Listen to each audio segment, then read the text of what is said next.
Welcome students. आज का हमारा टॉपिक है नर्सिंग फाउंडेशन का ABG analysis, arterial blood gas analysis.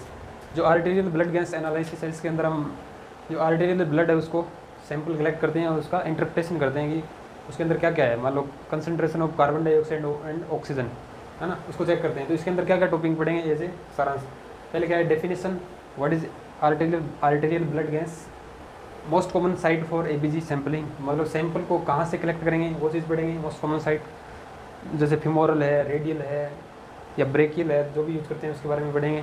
या अदर साइट है जैसे डोर्सालिस पेडिस, जो आर्टिकल्स नीड है एबीजी साइट से। एबीजी साइट के अंदर जो ये वेरेनाइज सिरिंज होती है या स्पेशल गेज की नीडल होती है, उसके अंदर जो आर्टिकल्स हैं उसको चेक करेंगे। या लोकल एनेस्थेसिया है।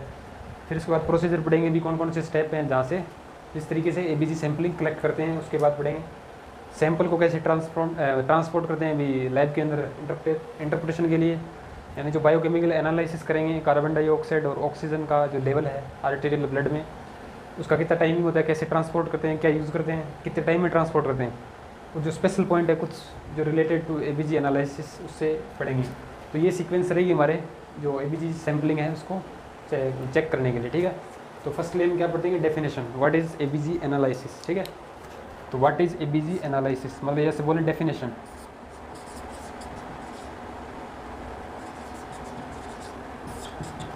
एबीजी एनालिसिस क्या है, taking blood from arterial blood, A for arterial blood gas L, ठीक है। तो taking blood from arterial site, तो इसको लिखें taking blood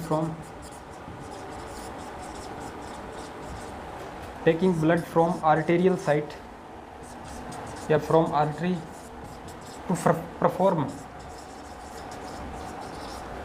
to perform level of carbon dioxide and oxygen या oxygenation and deoxygenation in blood from an artery to perform CO2 and O2 level accurately या approximation के साथ, थोड़ी बहुत slightly, लेकिन मोस्टली ये एक्यूरेटली बोल सकते हैं इसको, क्योंकि आर्टेरियल ब्लड है उसको एनालाइज कर रहे हैं। तो what is ABG analysis, ABG analysis is method when an arterial blood is collected through a arterial puncture, special needle use करेंगे, उसको पंक्चर करेंगे साइड को, फिर कलेक्ट करेंगे ब्लड। तो इस प्रोसीजर को बोलते हैं एबीजी एनालिसिस। एबीजी का मतलब ब्लड होगा वो आर्टेरियल होगा, तो उसके ब्लड के अंदर क्या चेक करेंगे एबीजी के अंदर, O2 and CO2, oxygenation and deoxygenation in the blood, मतलब CO2 का लेवल और O2 का लेवल ये चेक करेंगे मैन।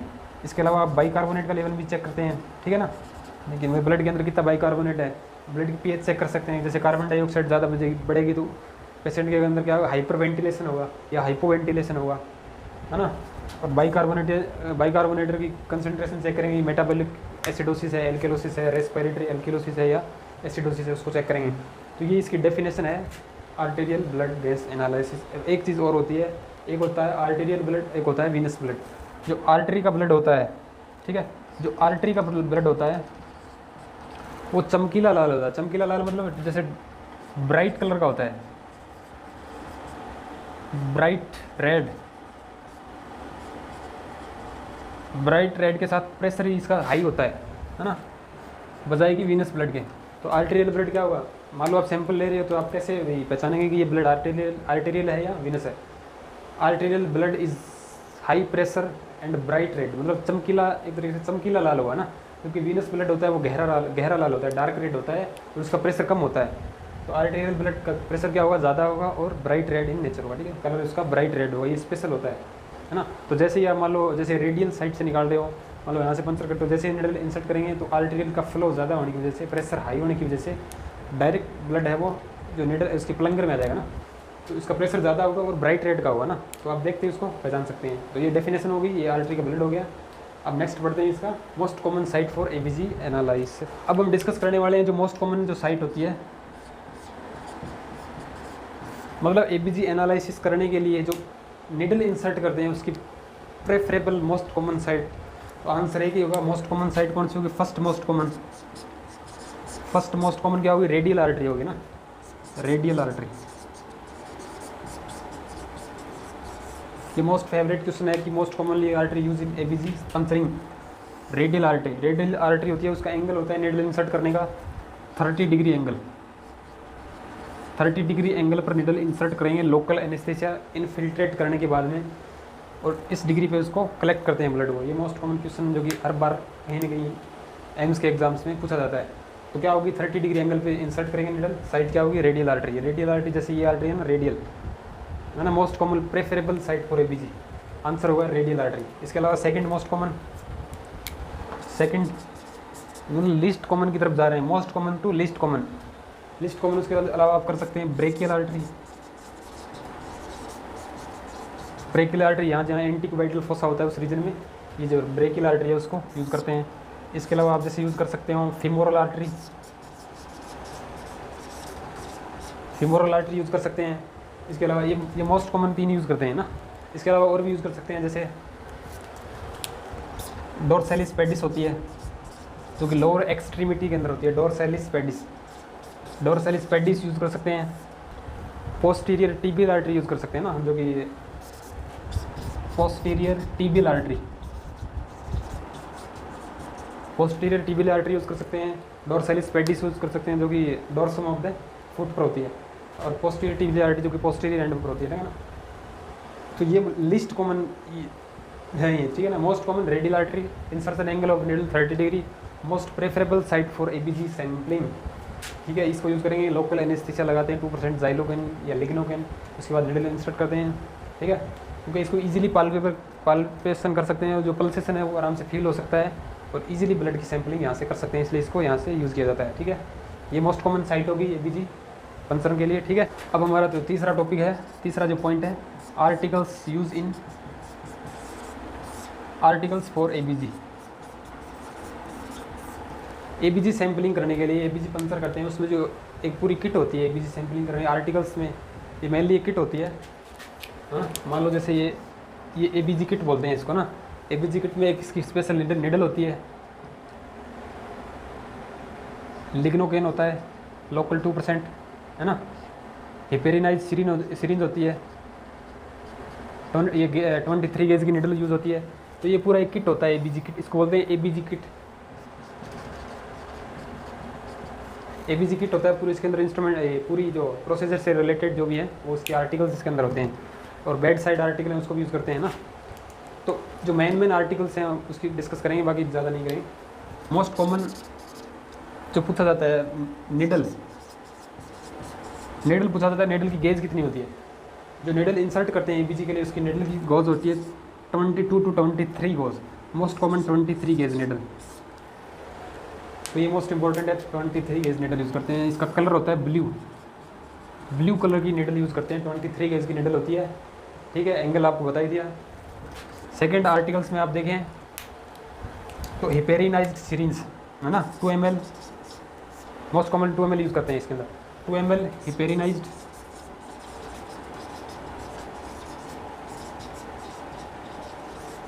अब हिपेरिनाइज्ड सिरिंज यूज़ क्यों करते हैं, क्योंकि जो सैंपल लेते हैं आर्टेरियल ब्लड इजीली क्लॉट होता है, तो पॉसिबिलिटी ज़्यादा होती है क्लॉट होने के लिए वजह से, इसलिए इसको हिपेरिनाइज्ड सिरिंज ये प्री पैक आती है। इसके अंदर जो किट होती है इसके अंदर पहले से ही पैक आती है हिपेरिनाइज्ड सिरिंज है ना। यदि पैक नहीं भी है तो उसको सैंपल लेने से पहले उसको फ्लश करना भी ज़रूरी होता है। वैसे ये पैक प्री पैक आती है, हिपेरिनाइज्ड सिरिंज प्री पैक आती है, और 2 ml इसकी ये होती है, ठीक है। इसके अलावा आप 2% जाइलोकेन, 2% जाइलोकेन लोकल एनेस्थेसिया के रूप में यूज़ करेंगे, लोकल एनेस्थेटिक।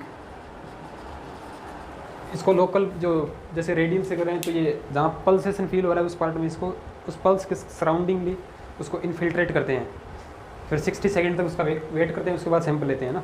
तो ये 2% जाइलोकेन हो गया फॉर लोकल एनेस्थेसिया। इसके अलावा आप स्टेराइल ग्लव्स चाहिए आपको, इसके अलावा आपको गोद पीस चाहिए, कॉटन गोद पीस। एक आपको शार्प बिन चाहिए फॉर डिस्पोजल, इसको डिस्पोजल करने के लिए एक शार्प बिन चाहिए, स्टेराइल ग्लव्स चाहिए, गोद पीस चाहिए साइट को कवर करने के लिए after the procedure. Sterile gloves हो गए है ना, लोकल एनेस्थेसिया हो गए, 2 ml की हिपेरिनाइज्ड सिरिंज हो गई, निडल हो गई 23 गेज की, ये किट होती है इसके अंदर ये सब होता है। इसके अलावा जो आर्टिकल चाहिए वो भी यूज़ करते हैं बेड साइड, लेकिन ये नॉर्मल मोस्ट कॉमन यूज़ करते हैं, इसके बारे में डिस्कस कर दिया है आर्टिकल्स। अब इसको स्टेप या उसको प्रोसीजर को डिस्कस करते हैं। अब हम डिस्कस करेंगे एबीजी सैम्पलिंग के लिए जो प्रोसीजर है उसको डिस्कस करने वाले हैं। ये दिस इज़ मेन इंपॉर्टेंट है इसके अंदर, कैसे ब्लड को कलेक्ट करते हैं एज ए नर्स, आप कैसे इसको ब्लड को कलेक्ट करते हैं, ये एम्स के अंदर पूछा जाता है। क्या प्रायोरिटी रहती है, किस हिसाब से कलेक्ट करेंगे, पहले कौन सा स्टेप करेंगे, उसके बाद क्या करेंगे, ये मोस्ट इंपॉर्टेंट होता है, ठीक है ना। पहले क्या करेंगे, मेन डिस्कस कर रहे हैं ना, पर स्टेप वाइज करेंगे, मेन जरूर कह लेंगे स्टेप वाइज। पहले कंसेंट लें, पेशेंट को समझाएं, हैंड वॉशिंग करें, ये पहले मेथड है, ठीक है। हैंड वॉशिंग ये जनरल चीज़ होगी, हैंड वॉशिंग करना, पेशेंट से कंसेंट लेना, ये सब हो गया, ठीक है। उसके बाद क्या करेंगे आप, उसके बाद आपको पेशेंट को पोजीशन देनी है, भी एबीजी सैम्पलिंग कलेक्ट कर रहे हैं तो क्या पोजीशन देंगे ना, पोजीशन ऑफ द पेशेंट ना। पोजीशन में क्या करेंगे, जो पेशेंट है उसकी रिस्ट है, जो एल्बो है उसको एक्सटेंड करेंगे, हाइपर एक्सटेंड करेंगे तो उसका जो पल्सेशन होता है रेडियल आर्टरी का वो इजीली पाल्पेबल हो सकता है। तो हैंड को या एल्बो को रिस्ट को एक्सटेंड करेंगे, एक्सटेंड करने से जो पल्सेशन है वो इजीली फील होगा। तो पोजीशन में क्या हो जाएगी, एल्बो को या रिस्ट को एक्सटेंड करेंगे, दिस इज इम्पॉर्टेंट, रिस्ट को एक्सटेंशन, ठीक है, रिस्ट एक्सटेंशन, रिस्ट को एक्सटेंशन करेंगे। एक्सटेंशन क्यों करेंगे, क्योंकि सर्कुलेशन सही हो जाए और जो पल्पेशन है वो मैक्सिममली हो सके, है ना, जो पल्सेशन है वो अपने को मैक्सिमम फील होगा यदि आप रिस्ट करेंगे। इसके बाद क्या करेंगे, एक्सटेंशन करने के बाद रिस्ट के अंदर आप लोकेट करेंगे जो site of pulsation, locate radial artery, मतलब रेडियल आर्टरी को लोकेट करेंगे। जब आपने एक्सटेंड कर दिया उसके बाद क्या करेंगे, रेडियल आर्टरी को लोकेट करेंगे। लोकेट कैसे करेंगे, by the use of index and middle finger, है ना। लोकेट कैसे करेंगे, इंडेक्स और मिडिल फिंगर को यहाँ यूज़ करेंगे और जो थंब की साइड है, जो पल्सेशन है उसको फील करेंगे इस तरीके से, तो पल्सेशन फील है, पल्सेशन ना। लोकेट करने के बाद क्या करेंगे, नेक्स्ट स्टेप, चौथा पॉइंट, लोकेट करने के बाद क्या करेंगे, perform modified Allen test, modified Allen test, this is important. Modified Allen test किससे रिलेटेड है, एबीजी एनालिसिस या एबीजी सैम्पलिंग से रिलेटेड टेस्ट होता है मॉडिफाइड एलन टेस्ट, उसको परफॉर्म करेंगे। इसके आगे आपको बताएंगे तो कैसे करेंगे इसको। जैसे मान लो आपका जो लोकेट करने के बाद आप क्या करेंगे, लोकेट करने के बाद compress the by the both hand, radial और अल्नार आर्टरी दोनों को साइमल्टेनियसली आप कंप्रेस करना है, नॉट मोर देन 15 सेकेंड। मान लो आपकी ये रेडियल आर्टरी है, इजीली विजिबल हो रही है, ये रेडियल है, ये अल्नार है, दोनों को साइमल्टेनियसली आफ्टर लोकेशन, लोकेट करने के बाद एलन टेस्ट के अंदर क्या करेंगे, दोनों आर्टरी को साइमल्टेनियसली कंप्रेस करेंगे। जैसे ही कंप्रेस करेंगे जो हैंड के अंदर सर्कुलेशन है वो बिल्कुल स्टॉप हो जाएगा, है ना। जैसे ये रेडिस है या फ्लशिंग दिख रही है आपको, जैसे ही कंप्रेस करेंगे तो कंप्रेस करेंगे तो 10 सेकंड तक सर्कुलेशन एकदम स्टॉप हो जाएगा। स्टॉप होते ही जैसे ही हैंड वाइट हो जाएगा, एक तरीके से ऐसे बोलें, है ना, या ऐसे कहीं इसमें फ्लशिंग गायब हो जाएगी। जैसे ही वाइट हो जाएगा उसके बाद नेक्स्ट स्टेप में क्या करेंगे, release pressure from ulnar artery, है ना। पहले दोनों को कंप्रेस करके रखा, उसके बाद रिलीज कहाँ से करेंगे, release pressure from ulnar artery. यहाँ से जैसे ही प्रेशर रिलीज करेंगे तो यहाँ पर सर्कुलेशन वापस आएगा, ठीक है। तो जो नॉर्मल हैंड की जो पोजीशन पहले थी वो वापस रिटर्न हो जाएगी, क्योंकि ब्लड का सर्कुलेशन वापस होगा तब ब्लड वापस से रिटर्न हो जाएगा। इसके लिए इसको रिलीज़ करें, जैसे ही रिलीज़ करेंगे फ्लशिंग वापस हो जाएगी या रेडिस हो जाएगा, जैसे पहले था वैसे ही। यदि ऐसा हो गया तो टेस्ट पॉजिटिव है, यदि ऐसा नहीं हुआ तो कहीं ना कहीं अल्नार आर्टरी की जो पेटेंसी है वो मेंटेन नहीं है। इसका टेस्ट का एक ही मतलब होता है कि आपको अल्नार आर्टरी की पेटेंसी चेक करनी है। पेटेंसी मतलब सर्कुलेशन सही है या नहीं है ना। तो जैसे ही आप इसको रिलीज़ करेंगे pressure from ulnar artery, flushing seen होगी, मतलब रेडिस ब्लड का सर्कुलेशन होगा। सर्कुलेशन होगा तो हम मानेंगे भी टेस्ट पॉजिटिव है, अल्नार आर्टरी की पोटेंसी है वो ओके है ना। यदि ये यहाँ पर फ्लशिंग सीन नहीं होती है, मान लो आपने साइमल्टेनियसली दोनों को दबाया, प्रेशर यहाँ से रिलीज़ किया अल्नार से, रिलीज़ करने के बाद भी यदि आपको फ्लशिंग या अपीयरेंस वापस सीन नहीं हो रही है तो टेस्ट नेगेटिव है। नेगेटिव है तब आप एबीजी सैम्पलिंग नहीं करेंगे, यदि पॉजिटिव है तब भी करेंगे। अब क्यों नहीं करेंगे, क्योंकि यहाँ पर ब्लॉकेज होने की वजह से रेडियल से सैंपल लेंगे तो यहाँ पर 10 सेकंड कम से कम, जहाँ जब उस जिस टाइम पीरियड में आप कलेक्ट करेंगे सैंपल तो यहाँ पर तो ब्लड सप्लाई नहीं होगी तो आप रेडियल से तो जाएगी ना। अब मान लो रेडियल ही ब्लॉक है तो आप यहाँ से सैंपल ले रहे हो तो एंड में सर्कुलेशन होगा नहीं, तो इस वजह से इसको परफॉर्म नहीं करते हैं। यदि अल्नार आर्टरी की पोटेंसी सही है, सर्कुलेशन सही है, टेस्ट पॉजिटिव है, तभी इसको किया जाता है, वरना इसको परफॉर्म नहीं किया जाता। तो ये टेस्ट होता है 4 नंबर स्टेप में क्या होगा, ये होगा। 5 नंबर स्टेप में आपको बता दिया, compress both radius and ulnar artery simultaneously. उसके बाद अलग स्टेप में, आगे स्टेप में क्या होगा, release pressure from ulnar artery and check the flushing. यदि रिटर्न हो रहा है, वापस ब्लड वापस आ रहा है, फ्लशिंग सीन हो रही है, रेडी सीन हो रहा है, पहले वाइट हैंड था वो नॉर्मल में आ रहा है तो ठीक है, टेस्ट पॉजिटिव है ना, नेगेटिव है। यदि पॉजिटिव है तो आप नेक्स्ट ऑनगोइंग स्टेप पे जाएंगे। नेक्स्ट स्टेप पे जाएंगे, नेक्स्ट स्टेप क्या होगा,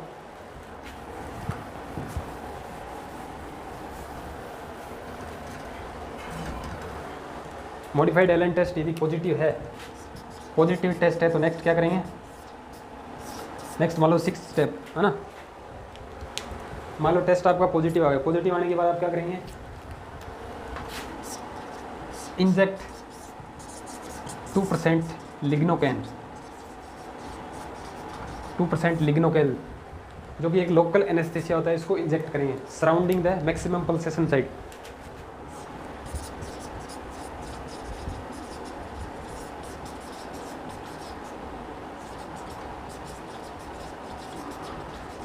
जहाँ पर मैक्सिमम पल्सेशन सीन हो रहा है उसके सराउंडिंग एरिया में 2% जाइलोकेन या लिग्नोकेन उसको इंसर्ट करेंगे, इसके सराउंडिंग इन्फिल्ट्रेट करेंगे ऐसे बोलें तो। इन्फ्लेट करते हैं, इन्फ्लेट करने के बाद में आपको कम से कम 50 से 60 सेकंड तक आपको वेट करना है, क्योंकि अपना लोकल एनेस्थीसिया लिग्नोकेन अपना इफेक्ट शो करने में इतना टाइम पीरियड ले लेता है, कम से कम 50 से 60 सेकंड वेट करें। वेट करने के बाद आप क्या करेंगे, इंसर्ट द निडल, स्पेसिफिक जो निडल है उसको इंसर्ट करेंगे। तो नेक्स्ट स्टेप क्या होगा, insert needle, insert needle at maximum pulsation site, जहाँ मैक्सिमम पल्सेशन सीन हो रहा है वहाँ पर निडल इंसर्ट करेंगे and collect the blood, and collect blood. तो ये चीज़ होती है जहाँ पर मैक्सिमम पल्सेशन अपने को फील हो रहा है वहाँ पर निडल को इंसर्ट किया 30 डिग्री एंगल पे, जैसे एंगल पे इंसर्ट करेंगे ब्लड वापस आएगा फ्लो के साथ, हाई फ्लो के साथ, क्योंकि आर्टेरियल ब्लड है, आर्टेरियल ब्लड फ्लो के साथ आता है। तो आप उसको कलेक्ट करने के बाद में जैसे ही कलेक्ट किया, नेक्स्ट स्टेप क्या होगा, 8 स्टेप, जैसे ही कलेक्ट कर दिया तो निडल को क्या है, कैप करना है ना। जैसे इसमें कलेक्ट किया तो उसको कैप करेंगे, एयर है उसको बाहर निकालेंगे, एयर को बाहर निकाल के उसको सैंपल है उसको इमीडिएटली ट्रांसपोर्ट करेंगे, ट्रांसपोर्ट टू द लेबोरेटरी। तो सैंपल को इमीडिएटली कैसे, कितने टाइम पीरियड में ट्रांसपोर्ट करेंगे, कम से कम 10 से 15 मिनट के अंदर अंदर,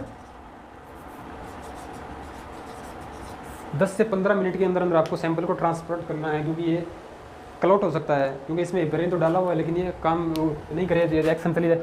तो इसके लिए इसको इमीडिएटली ट्रांसपोर्ट करें, किसके साथ करें, आइस पैक के साथ, wrapping with ice pack, wrapped in ice pack, ice pack के सराउंडिंग उसको रैप करके इमीडिएटली उसको सैंपल को सेंड करेंगे टू द लेबोरेटरी। ठीक है, कलेक्ट हो गया सैंपल, सैंपल को निडल को कैपिंग करी, कैपिंग करने के बाद उसको ट्रांसपोर्ट कर दिया, लेकिन जहाँ से सैंपल निकाला था वहाँ क्या करेंगे, जो निडल है उसको उसके बाद तो डिस्कार्ड कर देंगे सारा बिन के अंदर, ठीक है, वो डिस्पोजल हो गया। लेकिन जिस साइड से सैंपल लिया था उस पर क्या करेंगे, तो apply pressure, apply mechanical pressure by gauze piece, क्योंकि आर्टेरियल ब्लड है तो प्रेशर के साथ आएगा, तो कम से कम उस पर एक स्टेराइल गोज पीस से उसको कंप्रेस करेंगे ताकि जो ब्लीडिंग है उसको रोका जा सके। तो इसका टाइम पूछा जाता है कम से कम 5 से 10 मिनट तक, 5 to 10 मिनट्स उसको कंप्रेस करके रखना है ताकि इस ब्लीडिंग को रोका जा सके।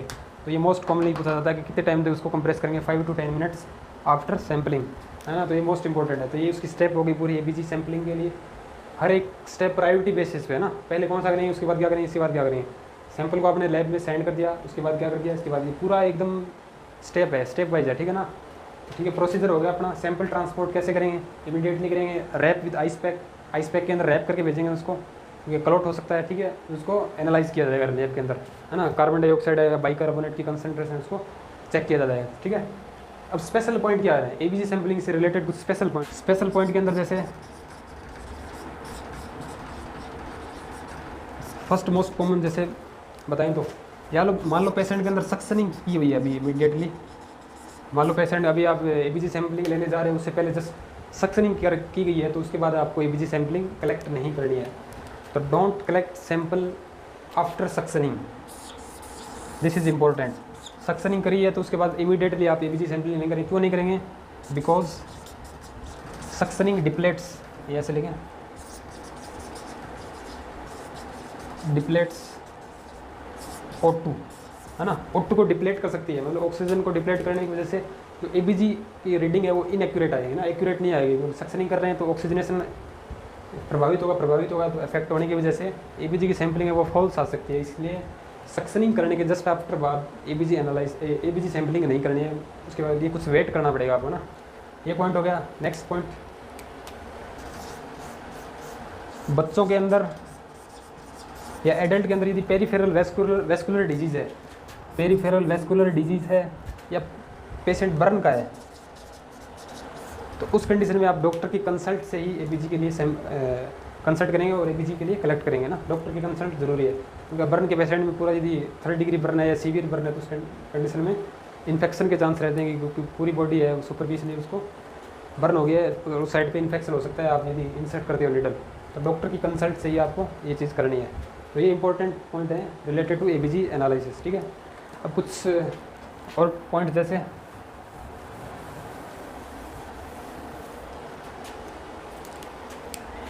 एबीजी है, इसमें करते क्या हैं, इस ब्लड के अंदर क्या क्या करते हैं। मान लो एबीजी का ब्लड है, इसके अंदर क्या क्या चेक करते हैं, है ना, किस चीज़ का इंटरप्रेशन करते हैं। फर्स्ट चीज़ जैसे पीएच, जो आर्टेरियल ब्लड है, आर्टेरियल ब्लड की पीएच चेक करेंगे, नॉर्मल आर्टेरियल ब्लड की पीएच चेक करेंगे। इसके अलावा आप जैसे partial pressure of carbon dioxide, partial pressure of oxygen, ठीक है, कंसंट्रेशन ऑफ बाइकार्बोनेट आयन, ठीक है, ये सब चेक करते हैं। तो ये पैरामीटर चेक करते हैं एबीजी सैम्पलिंग के अंदर जब एनालाइज करते हैं ना। तो नॉर्मल इसकी वैल्यू बताएं, जैसे पीएच 7.35 to 7.45, ये नॉर्मल वैल्यू है पीएच की आर्टेरियल ब्लड की, ठीक है। यदि सिंगल वर्ड में पूछा जाए तो कितनी होगी, 7.40। यदि सिंगल आंसर पूछा जाए तो पीएच क्या होगी, 7.40। Partial pressure of carbon dioxide 35 to 45 mm of Hg, this is important. Partial pressure of oxygen 80 to 100 mm of Hg। Partial pressure of oxygen क्या होगा, partial pressure of carbon dioxide क्या, ये सब होगा, ठीक है। बाइकार्बोनेट की कंसंट्रेशन चेक करें तो कितनी होगी, जैसे इसकी नॉर्मल होती है 22 to 79 milliequivalent per litre, या कहीं कहीं आपको 20 से 28 भी मिल सकता है, 26 भी मिल सकता है, ठीक है, ये रेंज है। तो ये चीज़ चेक किया जाता है एबीजी सैम्पलिंग के लिए, ठीक है। अब इस पैरामीटर से हम क्या क्या चेक करेंगे। अब मान लो पेशेंट के अंदर क्या है, कोई भी मेटाबॉलिक स्टेट है या रेस्पिरेटरी स्टेट है, जैसे रेस्पिरेटरी एल्केलोसिस है या रेस्पिरेटरी एसिडोसिस है, मेटाबॉलिक एल्केलोसिस है, मेटाबॉलिक एसिडोसिस है, उसकी फ्लक्चुएशन को यहाँ पे चेक करते हैं। चेक कैसे करते हैं, जैसे मान लो कार्बन डाइऑक्साइड का लेवल बढ़ा हुआ है तो रेस्पिरेटरी पैटर्न आएगा, चाहे एल्केलोसिस हो या एसिडोसिस हो। यदि बाइकार्बोनेट कम ज़्यादा है या कम और ज़्यादा है, फ्लक्चुएट करता है, तो मेटाबॉलिक पैटर्न आएगा, चाहे एसिडोसिस हो एल्केलोसिस हो, वो तो पीएच के बिहाफ पर होगा, ठीक है। तो कार्बन डाइऑक्साइड बढ़ेगी जहाँ, वहाँ बाइकार्बोनेट का कोई रोल नहीं होगा। मतलब रेस्पिरेटरी एसिडोसिस या एल्केलोसिस के अंदर कार्बन डाइऑक्साइड का रोल देखते हैं। यदि बढ़ी है तो रेस्पिरेटरी एसिडोसिस, क्योंकि CO2 एसिडिक होती है, ये नेचर है इसका कि कार्बन डाइऑक्साइड एसिडिक होती है, बाइकार्बोनेट आयन एल्केलाइन होता है। बाइकार्बोनेट आयन को मेटाबॉलिक स्टेट में ही चेक करते हैं ना। मेटाबॉलिक स्टेट जैसे बाइकार्बोनेट आयन 22 से कम हो गए ना, कम हो गए तो बाइकार्बोनेट कैसे होते हैं, एल्केलाइन होते हैं। एल्केलाइन मीडियम कम हो गया तो एसिडिक स्टेट की तरफ चला गया, तो यहाँ पे एसिडोसिस होगा। पीएच यदि कम है तो एसिडोसिस हो जाएगा, पीएच ज़्यादा है और बाइकार्बोनेट आयन बढ़ रहे हैं तो क्या होगा। तो ये इसके आधार पर आप चेक कर सकते हैं। इसको ब्रीफली एक पैटर्न में इसको डिस्कस करते हैं, ठीक है।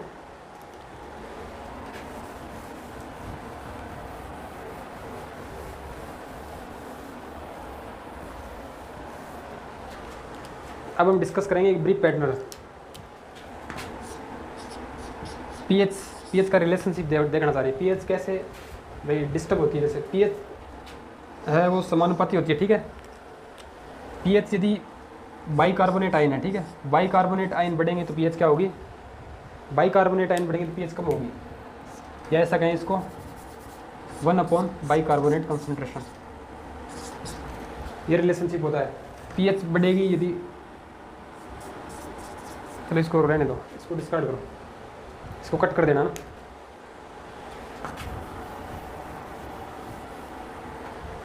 अब एक चीज़ बताते हैं वो, कार्बन डाइऑक्साइड और bicarbonate ion. Carbon dioxide acidic होती है,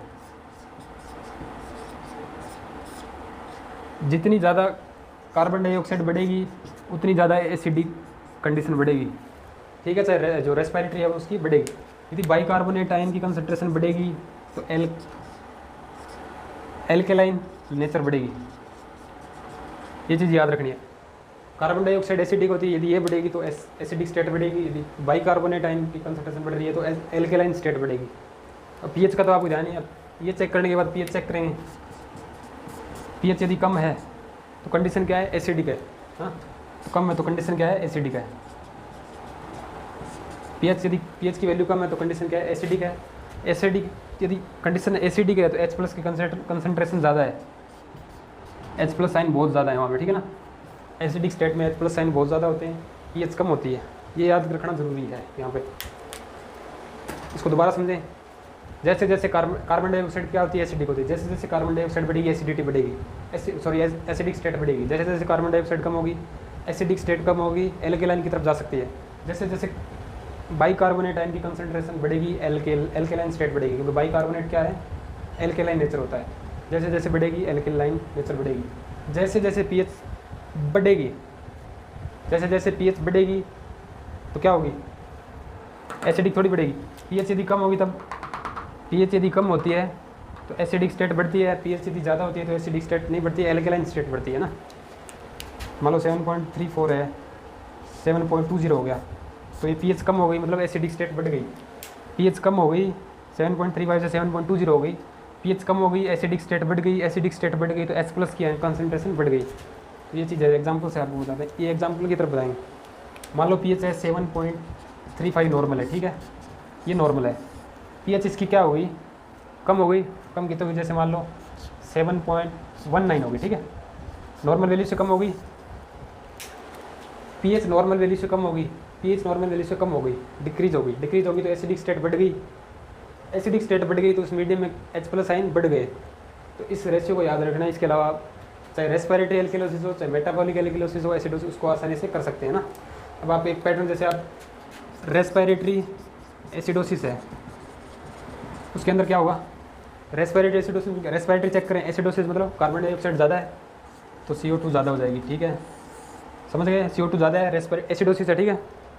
रोल किसका है, कार्बन डाइऑक्साइड का, क्यों है, क्योंकि रेस्पिरेटरी सब जुड़ा हुआ है। अब पीएच क्या होगी, पीएच हम जानते हैं कि कम होती है ना, पीएच कम होगी तो एसिडिक ज़्यादा होगी, तो ये पैरामीटर होगा रेस्पिरेटरी एसिडोसिस के अंदर। ये कंडीशन देखने को मिलेगी, रेस्पिरेटरी वर्ड जुड़ा हुआ है तो इसलिए CO2 का रोल है। एसिडिक स्टेट है तो एसिडिक तो बढ़ गई तो CO2 बढ़ गई, पीएच कम है तो एसिडिक है, एसिडिक है, ठीक है। ऐसे यदि रेस्पिरेटरी एल्किलोसिस होगा तो कार्बन डाइऑक्साइड कम हो जाएगी, कम हो जाएगी और पीएच बढ़ जाएगी, ठीक है। ऐसे यदि मेटाबॉलिक स्टेट आई है, मान लो आपको मेटाबॉलिक स्टेट दी जाए, मेटाबॉलिक एसिडोसिस, मेटाबॉलिक रोल है तो नो डाउट बाइकार्बोनेट का रोल होगा, CO2 का कोई रोल नहीं होगा। बाइकार्बोनेट क्या हो गए, बाइकार्बोनेट की नेचर क्या होती है, एल्कलाइन होती है, यहाँ क्या है, एसिडोसिस, तो कम हो जाएंगे ये, ठीक है। पीएच क्या हो जाएगी, पीएच कम हो जाएगी क्योंकि एसिडिक स्टेट है।